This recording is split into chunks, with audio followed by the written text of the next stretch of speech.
viajeros frecuentes, que es algo que vieron mientras viajaban que fue tan aterrador que nunca volvieron a ese lugar.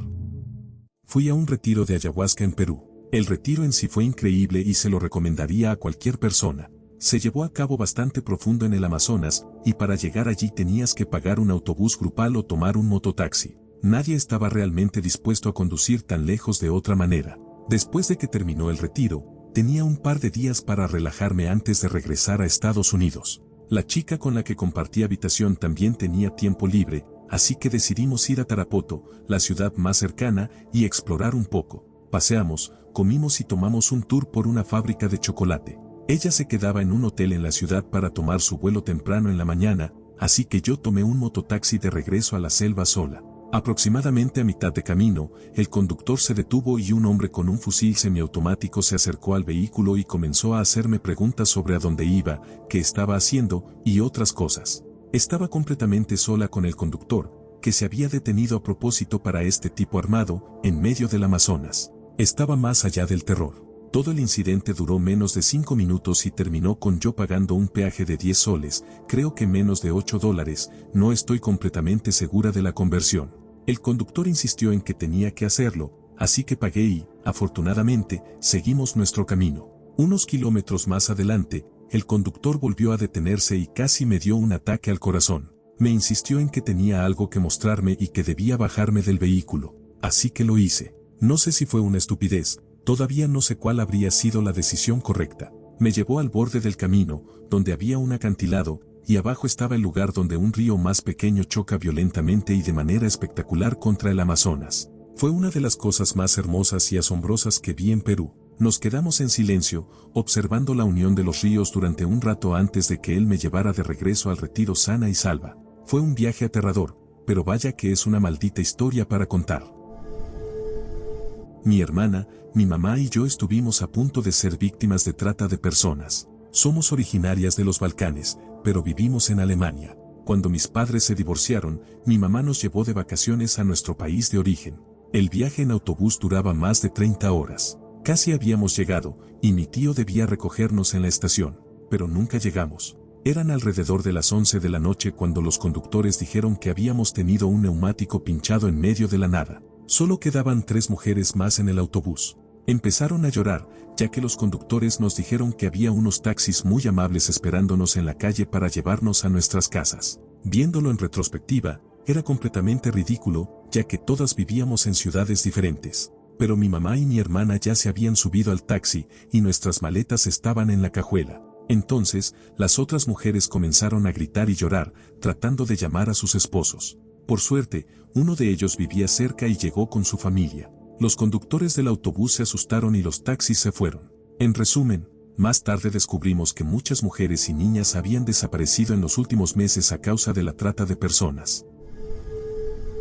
Tengo una casa en Nueva Escocia y Nueva York, y conduzco entre ambas aproximadamente cada 2 meses. Esto ocurrió alrededor de las 3 de la mañana mientras conducía a través de Maine, de regreso a Nueva Escocia. Estaba atravesando un tramo muy remoto de la carretera y en ese momento nevaba bastante fuerte. Necesitaba detenerme a cargar gasolina, pero quería seguir avanzando debido a la nieve. Finalmente, paré en una gasolinera, llené el tanque y compré un café y un paquete de cigarrillos. Todo parecía normal hasta que, al salir de la tienda y encender un cigarro, noté a 3 hombres sentados en un coche estacionado, observándome. Me incomodó bastante, así que tiré el cigarro a la nieve, me subí al auto y arranqué. Aproximadamente 2 millas después, vi el mismo coche siguiéndome. Mierda, pensé, porque estaba solo, era tarde y estábamos en medio de la nada. Seguí conduciendo, pero poco a poco fueron acercándose más y más. Finalmente, me alcanzaron y, en ese punto, supe con certeza que me estaban siguiendo. Entonces, el coche me golpeó por detrás. Decidí detenerme y ellos hicieron lo mismo. Los 3 hombres salieron del coche y comenzaron a caminar hacia mí. Eligieron a la persona equivocada. Saqué mi escopeta del asiento trasero, bajé del auto y me quedé parado ahí.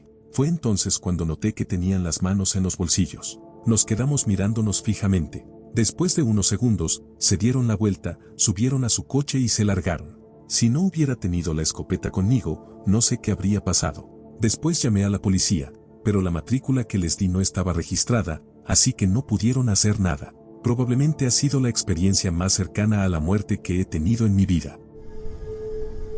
No es mi historia, sino la de una amiga cercana. Para su graduación de secundaria, hace unos años, mi amiga y unos 20 estudiantes más planearon un viaje a Tailandia. Todo iba genial durante varios días, hasta que una noche salieron a un bar local. Uno de los chicos se levantó de la mesa para ir al baño, y nunca regresó. Nadie lo vio salir. Ningún cliente del bar notó nada extraño. Desapareció por completo. Esto ocurrió en 2014, y desde entonces no se ha sabido nada de él. En 2019, lograron acceder a los registros de su teléfono, pero lamentablemente alguien había apagado su celular manualmente esa misma noche. Técnicamente, no es lo que ella vio mientras estuvo allí, sino lo que no vio. Desde entonces, mi amiga juró no volver jamás. Sigue amando viajar, pero ahora es extremadamente cuidadosa al hacerlo. No me pasó a mí, pero una amiga mía se encontró con cosas muy locas mientras viajaba por Taiwán. Esto ocurrió en la zona de Taichung y éramos 4. Ella, otras 2 chicas y un chico. Se subieron a un taxi y le dieron al conductor el destino. Él condujo por el camino correcto por un rato y luego, de manera abrupta, tomó una calle lateral. Mientras seguía conduciendo, mi amiga le preguntó en mandarín a dónde iba, ya que habían estado en ese lugar antes y sabían que el destino al que se dirigían no era el que habían pedido. El conductor no dijo nada. Se puso al celular y habló con alguien al otro lado en taiwanés, un idioma que ninguno de los pasajeros entendía. Esto era misterioso porque todos eran asiáticos y fácilmente podrían haber pasado por nativos de visita durante las fiestas. El coche se detuvo en un campo abierto, rodeado de árboles por todos lados y con solo una casa en el centro. El taxi se estacionó justo afuera y parecían salir varias personas del edificio. El conductor hizo una breve pausa, arrancó de nuevo y continuó conduciendo. Unos minutos después, el grupo se encontró al costado de la carretera principal mientras el taxista se iba. Lo que las 3 chicas en la parte trasera del coche no sabían en ese momento era que, al detenerse frente a esa casa, el cuarto integrante, que iba en la parte delantera, sacó un cuchillo y lo sostuvo justo encima de su rodilla. Se aseguró de que estuviera a la vista del conductor. Una vez que el taxista vio esto, arrancó de nuevo, dándose cuenta de la peligrosa situación en la que se había metido sin querer. Nunca se descubrió lo que el conductor planeaba hacer, pero algo cercano al secuestro no podía ser bueno. Mi familia vivió en Mongolia por un par de años cuando era más joven. El segundo año nos mudamos a un apartamento habitado únicamente por familias mongolas. El primer año había otras familias americanas y extranjeras en nuestro edificio. Una familia en particular realmente odiaba a los extranjeros y, lamentablemente, vivían justo encima de nosotros. Los 4 niños siempre se orinaban sobre la ropa que colgábamos a secar en el balcón, ya que no se usaban secadoras y, dado que Mongolia es un desierto, la ropa se secaba muy rápido. Esos niños se enteraron de que mi hermano y yo amábamos a los perros. En Mongolia, al menos a principios de los 90, cuando estuvimos allí, los perros no se consideraban mascotas y había montones vagando por las calles. Mi hermano y yo siempre los acariciábamos y jugábamos con ellos. Un día, mientras jugábamos en el patio delantero del edificio, los hermanos nos trajeron un cachorro y nos dejaron jugar con él. Estábamos muy emocionados, teniendo 8 y 6 años, y disfrutábamos del pequeño, pero luego los niños nos lo quitaron, lo tiraron contra la pared y le tiraron cosas hasta que dejó de respirar. Afortunadamente, yo no lo recuerdo, pero mi mamá dice que estábamos muy alterados. Mongolia no es un mal lugar, no quiero dar una impresión equivocada, simplemente esos niños eran muy crueles. Cuando estaba en Indonesia, una noche caminaba desde mi casa de huéspedes para ir a cenar y un grupo de 4 hombres comenzó a silbarme y a gritarme probablemente cosas inapropiadas. Los ignoré y entré rápidamente al edificio más cercano, que era algo parecido a una tienda departamental. Ellos me siguieron y yo traté de hacerlos caso omiso, esperando que se fueran, pensando que estaría más segura en un lugar público y bien iluminado. De repente, me agarraron y me giré, empezando a gritarles, en inglés, por lo que probablemente no entendieron, pero intuyo que lo sintieron. Se rieron, pero al final se marcharon. Lo peor fue que toda la gente en la tienda, incluidas otras mujeres que trabajaban allí, se reían apenas al ver lo que pasaba. Esos hombres probablemente habrían podido sacarme a la fuerza de la tienda sin que nadie hiciera nada, así que me fui de Indonesia a la mañana siguiente. Mi esposa y yo estábamos conduciendo hacia Cape Cod desde el Medio Oeste, esto fue hace unos 10 años. Habíamos cruzado a Upstate, Nueva York y ambos necesitábamos hacer una parada para ir al baño. Vi un local con bombas de gasolina, pero sin ninguna marca reconocida como Shell, así que decidimos salir de la carretera. Mientras tomábamos la calle lateral, notamos a 4 o 5 hombres parados frente a la tienda, conversando. Pero en cuanto nos vieron, dejaron de hablar y se quedaron mirándonos fijamente. Tanto mi esposa como yo sentimos una vibra siniestra e inquietante de inmediato. Mi esposa tiene lo que se podría llamar un tercer ojo o una sensibilidad psíquica, y nunca dudo de sus intuiciones. Pero esta vez yo también lo sentí. Dimos la vuelta sin detenernos y regresamos a la autopista. Al alejarnos, nos dimos cuenta de algo aún más inquietante. Todo lo que ocurriera fuera de esa estación no podía ser visto desde la carretera. No había nada ni nadie más alrededor. Decidimos aguantar por un par de kilómetros más hasta encontrar una estación de servicio normal. Vivía en Ciudad del Cabo, Sudáfrica, y mi esposa y yo llevábamos unas semanas allí cuando decidimos tomar un taxi combi hacia un suburbio vecino para cenar. Sin saber que todas las calles con paradas de tren se llaman Station Road, terminamos bajándonos en la calle equivocada. El taxista, al reconocer que no éramos locales, nos dijo que estábamos en el barrio incorrecto y que debíamos tomar un taxi en la otra dirección. Como eran las 5 de la tarde y aún había mucha luz, comenzamos a caminar por una calle de sentido único que parecía sacada de una película, con bolsas de basura rodando como mocasines por la acera, un chico sin camisa armado con una pistola de juguete disparándonos mientras corría adentro y 2 hombres acercándose por delante y 3 por detrás. Tratando de pasar desapercibidos y entendiendo que ser pobre no significa ser peligroso, seguimos caminando sin parecer víctimas hasta que de repente oí un coche acelerar y derrapar detrás de nosotros. Al girarme, vi a un hombre intentando atropellar a los que nos perseguían, un indio de 45 años que conducía un Corolla nuevo en sentido contrario por la calle de un solo sentido y que se detuvo a nuestro lado diciendo: suban al coche, estos tipos van a robarlos. Miré a mi alrededor y de repente todo cobró sentido. Así que, apostando a que era mi última oportunidad, salté al coche con él. Me explicó que mientras conducía por la calle principal nos vio caminando y notó que el grupo se había separado para emboscarnos, por lo que dio media vuelta para venir a ayudarnos. Me costó asimilar lo sucedido y aún no me gusta recordarlo, pero habiendo tenido amigos que fueron golpeados y atacados, me di cuenta de que probablemente no habríamos salido ilesos. Mi esposa habría sido atacada en grupo y yo probablemente habría sido baleado, ya que a pesar de ser de día estábamos básicamente solos en una calle apartada. Ese hombre salvó la vida de mi esposa y la mía y nunca podré agradecerle lo suficiente, deseando solo que supiera lo mucho que lo aprecio. No diría que fue aterrador, pero sí sentí que podríamos haber sido secuestrados, porque la vibra en Jamestown, en Guay, era demasiado de culto. Unos amigos y yo íbamos de Colorado a Vermont y decidimos hacer una parada en Jamestown para estirar las piernas. Un grupo de chicos de nuestra edad, 20 y tantos años, comenzó a hablar con nosotros. Parecían buena onda, y como éramos aventureros, nos apuntamos cuando nos invitaron a tomar café y donuts. Pero luego nos llevaron al sótano de una iglesia. No queríamos ser groseros, así que nos quedamos, fuimos educados, hablamos con el pastor y agradecimos los donuts y la conversación. Cuando intentamos irnos, los mismos chicos que nos llevaron ahí comenzaron a seguirnos. Nos insistían una y otra vez en que volviéramos con ellos. No se iban.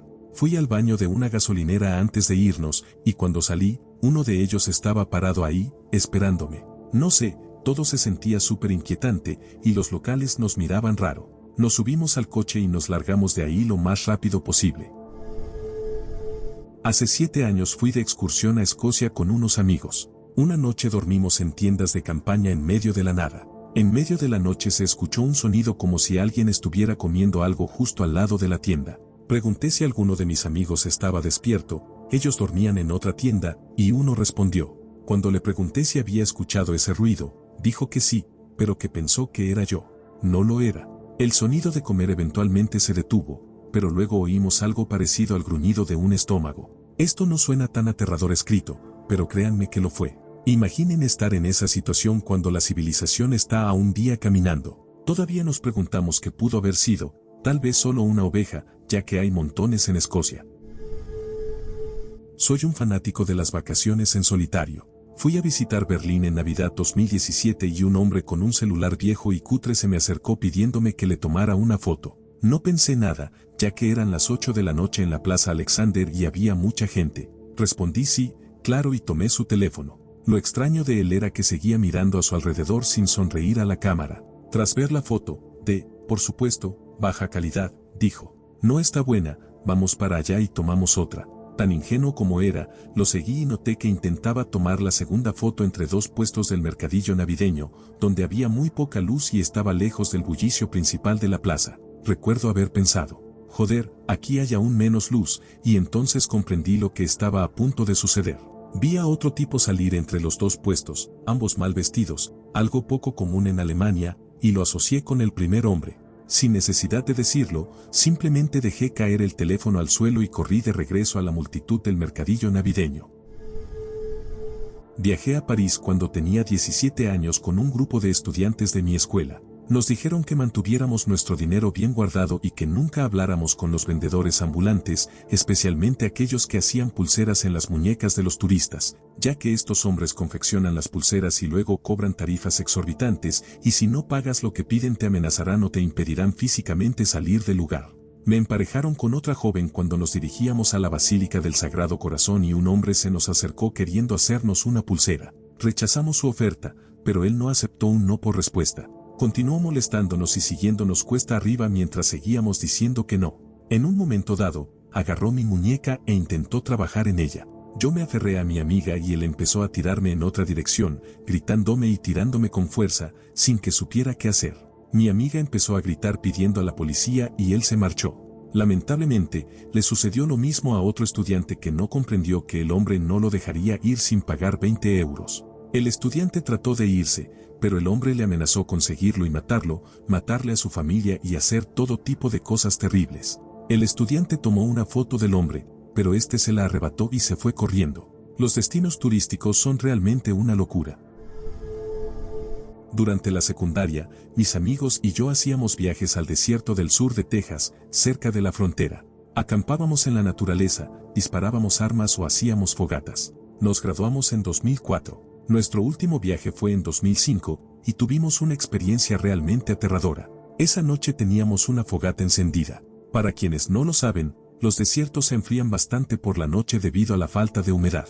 De repente, 3 hombres salieron de la oscuridad hacia la luz del fuego. No dijeron hola, no preguntaron qué tal. En un inglés muy básico, el primero de ellos dijo, «Ustedes vienen con nosotros». No era una pregunta. Rechazamos la invitación con educación, pero otro de ellos dijo algo en español con un tono extremadamente enojado. El primer hombre repitió la orden. Nos negamos de nuevo, y entonces dio un paso hacia nosotros. Uno de mis amigos, preso del pánico, sacó su escopeta y gritó que no íbamos a ninguna parte. El tipo que hablaba inglés simplemente dijo, «Oka, quédense». Mientras retrocedía, se fueron, y nosotros apagamos el fuego lo más rápido posible. Me aseguré de que todos tuvieran sus billeteras y teléfonos, los viejos celulares con tapa, antes de salir corriendo hacia el auto. Mientras nos alejábamos vimos 3 pares de luces viniendo sobre las planicies. Apagamos las luces del auto y condujimos en completa oscuridad hasta que los perdimos de vista. Nos dirigimos a la oficina del sheriff para reportar lo que había sucedido. Nos dijeron que, si nuestra historia era cierta, tuvimos mucha suerte de no haber ido con ellos.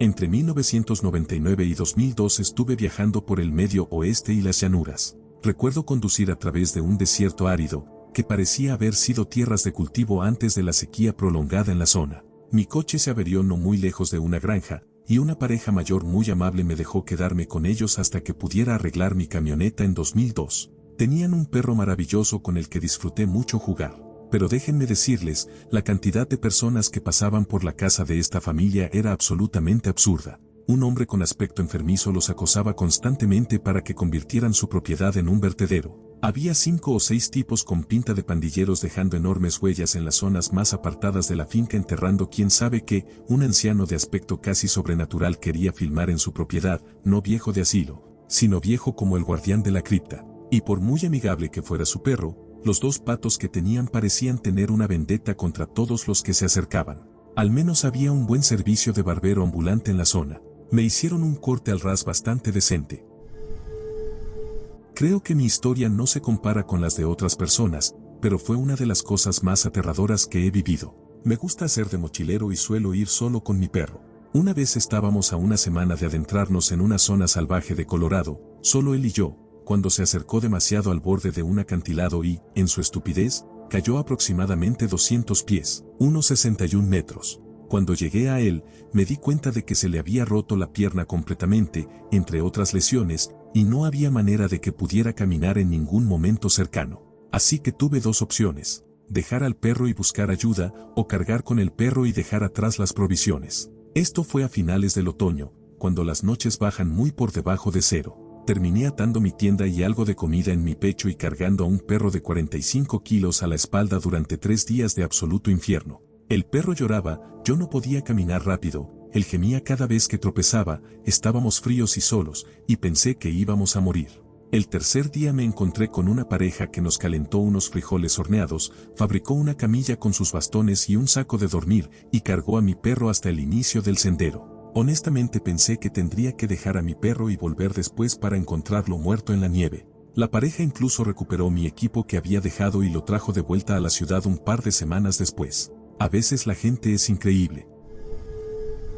No fue exactamente aterrador, pero sí bastante inquietante. Era el verano de 2011, estaba en Portugal en un viaje escolar, tenía unos 16 o 17 años. Ese día estábamos haciendo turismo y esperando el autobús temprano en la mañana, alrededor de las 6 o 7 de la mañana. Un grupo de hombres visiblemente borrachos comenzó a tambalearse en nuestra dirección, claramente seguían de fiesta desde la noche anterior. Se veían bastante desaliñados, quizás eran indigentes o simplemente no les importaba ducharse, quién sabe. Se sentaron en la acera, a unos metros de nosotros, y comenzaron a acosar a una de las chicas del grupo. Nuestra profesora intervino de inmediato, gritándoles que era menor de edad y que se fueran a casa a dormir para que se le pasara la borrachera, que no queríamos problemas. Esto los enfureció. Se levantaron de inmediato y comenzaron a tambalearse hacia nosotros. Uno de ellos fue directamente hacia la profesora, insultándola y gritando de forma ininteligible, mientras los otros dos iban directo a la estudiante. Para su crédito,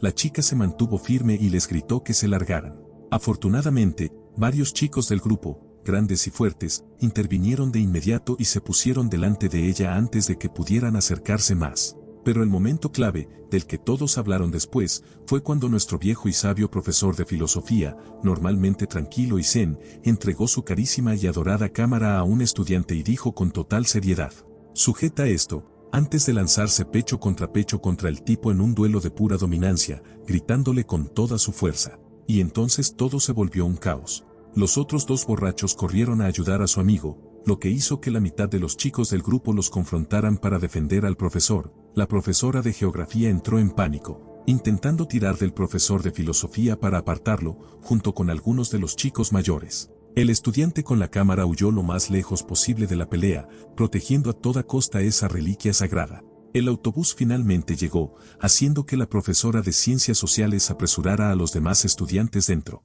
Y entonces, como si fuera una escena de película, el conductor del autobús bajó de golpe, sacó un maldito batón de la nada y empezó a agitarlo amenazadoramente mientras gritaba en portugués. Esto hizo que los borrachos retrocedieran. Los estudiantes subieron rápidamente al autobús, la profesora de geografía logró arrastrar al profesor de filosofía fuera de su duelo de titanes y subirlo también, y los borrachos siguieron golpeando el autobús y gritando incluso después de que cerraron las puertas, pero el conductor simplemente arrancó, haciéndolos tropezar hasta que quedaron fuera de nuestra vista. Todos estábamos en shock, la mitad de las chicas estaban llorando, los chicos alardeaban sobre cómo les habrían dado una paliza, y el profesor de filosofía, ya calmado, finalmente preguntó: ¿quién demonios tiene mi cámara? Honestamente, había olvidado esta historia hasta ahora. Aún así, nos lo pasamos increíble en Lisboa. Me estafaron comprando un brazalete de $20, compré una trompeta solo porque podía permitírmelo y mi amiga vomitó en el tren porque estuvo de resaca todo el tiempo. Buenos tiempos.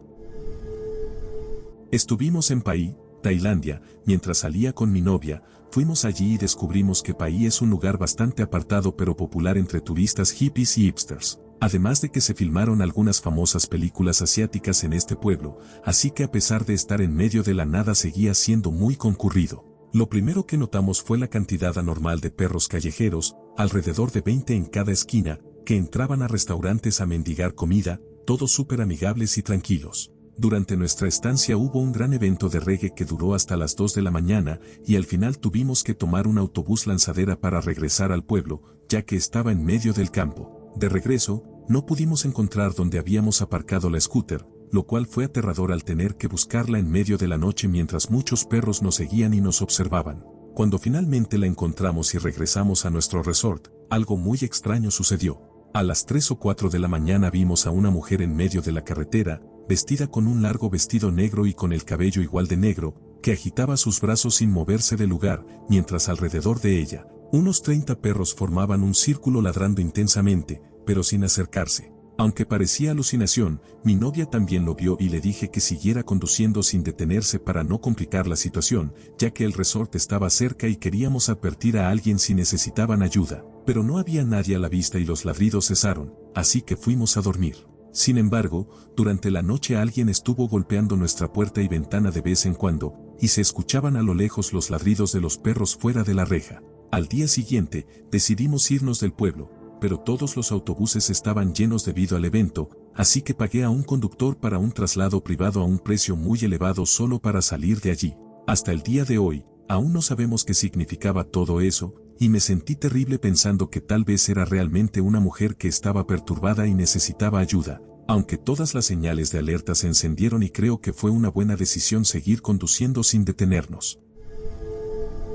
Viví en Nepal durante la sospechosa masacre real en Nepal. Estuve encerrado en mi casa durante 3 días, escuchando serios disturbios afuera. Alguien incendió un puente cercano y el aburrimiento me venció, así que compré un boleto de autobús hacia el otro extremo del país. Tuve que recorrer en mi bicicleta una lluvia de ladrillos para llegar al punto de recogida y disfruté de un viaje en autobús de 10 horas, relativamente tranquilo y sin incidentes. Caminé por el Himalaya, comí mucho dal bhat, un plato tradicional que contiene arroz, con traje giardia, por tomar agua contaminada, y vi montañas maravillosas. Al regresar, Katmandú había vuelto a la normalidad, todos parecían indiferentes a lo ocurrido, los hombres se habían rapado la cabeza y todo era como si nada hubiera pasado, excepto mi bicicleta, a la que los manifestantes le dieron una paliza tremenda. Esto pasó hace algunos años. No fue realmente tan aterrador, pero estaba en un tren de Alemania a Praga, con rumbo a Budapest, cuando el tren fue detenido por el ejército o la policía en Bad Schandau, un pequeño pueblo cerca de la frontera. Los oficiales subieron al tren y pidieron nuestros pasaportes. Luego expulsaron selectivamente a algunas personas del tren, incluyéndome a mí. Un grupo de nosotros tuvo que caminar hasta la estación de tren local y reservar nuevos viajes sin pasar por la República Checa. Recuerdo que al pasar junto a unos soldados les saludé y un hombre uniformado me miró con lo que interpreté como la expresión de tonto hippie inocente. Resultó que en Praga se celebraría una gran cumbre política en las próximas semanas y estaban manteniendo a los occidentales fuera, presumiendo que iban a ir a Praga a protestar. No fue nada grave y sumó algo de tiempo extra de viaje en el tren, lo cual estuvo bien y ahora es una buena historia para contar. Otra vez visité Ucrania y Rusia, Kiev y Moscú, respectivamente. Al entrar a Ucrania, el agente de aduanas me dio un pequeño papel sin carácter oficial con un sello. Me encogí de hombros y lo guardé en el fondo de mi mochila para cámaras. Unos días después, en un tren nocturno hacia Moscú por la frontera entre Ucrania y Rusia, nos despertaron en la frontera unos agentes de aduanas para que presentáramos nuestros documentos. Unos rusos que me acompañaban me ayudaban a traducir mientras los oficiales pedían un documento específico. Yo rebuscaba entre mis cosas tratando de encontrarlo y los agentes se pusieron cada vez más agitados mientras mis amigos traducían y me pedían que les mostrara algo en particular. No recuerdo cómo lo llamaban, y seguía mostrando distintos papeles. Los agentes comenzaron a gritar y otros oficiales se acercaron. Eran las 3 de la mañana en un tren después de haber sido despertados. Mis amigos rusos suplicaban en inglés mientras intentaban calmar a los oficiales, que se volvían agresivos. Finalmente, casi por impulso, saqué el pequeño papel y se lo entregué. De repente, todo se calmó, los oficiales sellaron mi pasaporte y se marcharon. Eso fue todo. Estábamos bastante alterados durante un rato. No sé por qué ese pequeño papel era tan importante, pero me alegro de haberlo guardado. Por otro lado, viajando por Europa aprendí rápidamente que cuando personas en uniforme se te acercan en un tren, si no llevan arma, muestra tu billete de tren y si llevan arma, muestra tu pasaporte y los documentos de aduanas. Acampé durante una semana en una isla de Panamá con 2 amigos. Nos alojamos con un hombre de la selva y vivimos literalmente de la tierra, comimos iguanas, bebimos agua de lluvia, etc. Cuando un lugareño nos dejó, nos dijo que camináramos unos 3 kilómetros en esa dirección y encontraríamos al hombre de la selva, con quien podríamos acampar y que él regresaría en una semana. Transcurrió la semana, fue increíble, y nuestro contacto apareció para llevarnos de vuelta. Estaba tormentoso y las olas eran fuertes. Nuestro contacto había traído consigo a un tipo muy despeinado en su canoa con un motor y los 4, con nuestras mochilas, nos subimos y nos lanzamos al océano. Fue una locura total.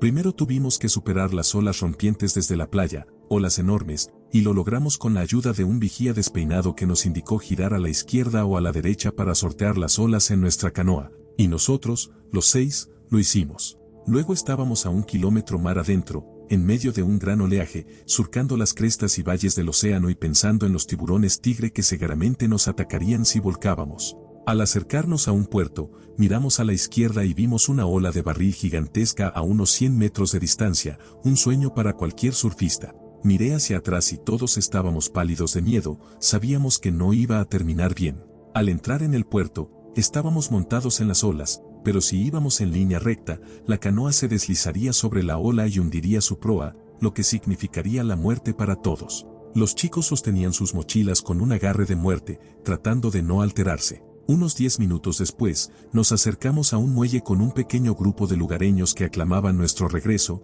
nos abrazaron cuando bajamos del bote porque pensaron que habríamos perecido en ese clima, y todos casi colapsamos. Resultó que el tipo despeinado era simplemente el loco del pueblo y el único que se ofrecía voluntariamente para acompañar a nuestro contacto y traernos de vuelta.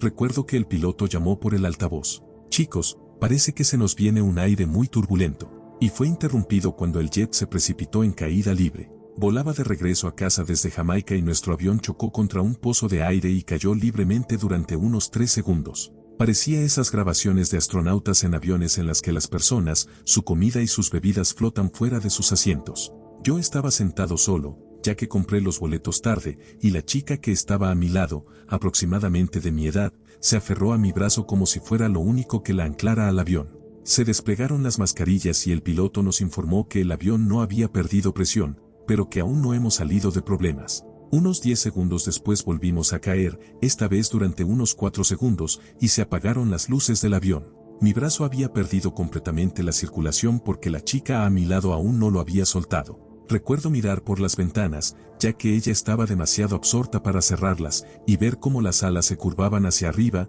fuera de la vista. Recuerdo ver a una de las azafatas abrochándose a una silla. Hizo el signo de la cruz y bajó la cabeza para rezar. Esto fue bastante aterrador, ya que era obvio que la situación era muy seria. Siempre se dice que se puede saber lo grave que es una situación en un avión por la forma en que se comportan las azafatas, y en ese momento se notaba lo serio que era todo. Recuerdo estar sentado allí, invadido por la impotencia de la situación y el miedo a morir solo. Fue terrible. Empecé a sentir una oleada de pensamientos como si esto es realmente el fin. ¿Fue mi vida significativa? ¿Dejé este mundo en mejor estado del que lo encontré? Si existiera Dios, ¿me aceptaría a mí? Lo cual es mucho para asimilar en tan solo 30 segundos. La chica a mi lado me miraba llorando, como si esperara respuestas, y preguntó ¿vamos a estar bien? Pero lo único que pude hacer fue encogerme de hombros. No sé por qué sentí que debía ser valiente, tal vez para que los últimos minutos que tuviera en la tierra significaran algo para alguien. Recuerdo ver todas las venas de mi brazo, por encima de su mano, saliendo a la superficie, asfixiadas por la falta de flujo sanguíneo, y su mano era como un torniquete que evitaba que el miedo a la muerte se apoderara de mi cuerpo. Unos minutos después parecía que habíamos superado la turbulencia y la chica siguió aferrándose a mi brazo. Lo sostuvo durante el resto del vuelo, a veces aflojando la presión, pero tan pronto como sentíamos el más mínimo bache, volvía a apretarlo como un torniquete. No dije nada al respecto, fue casi como cuando tu hermana pequeña se asusta y se agarra de ti. Supongo que no hacía falta decir nada. Aterrizamos y la ayudé a bajar sus cosas del avión, porque seguía temblando. Cargué sus pertenencias hasta la zona de reclamo de equipaje, recogí sus maletas cuando la señaló y la acompañé hasta la salida. No creo haberle dicho más de 10 palabras, pero no hacía falta decir nada. Fue como si tuviéramos una conexión extraña, como si fuéramos familia. Todavía pienso en esa chica y me pregunto si ese evento tuvo un efecto tan profundo en su vida como lo tuvo en la mía.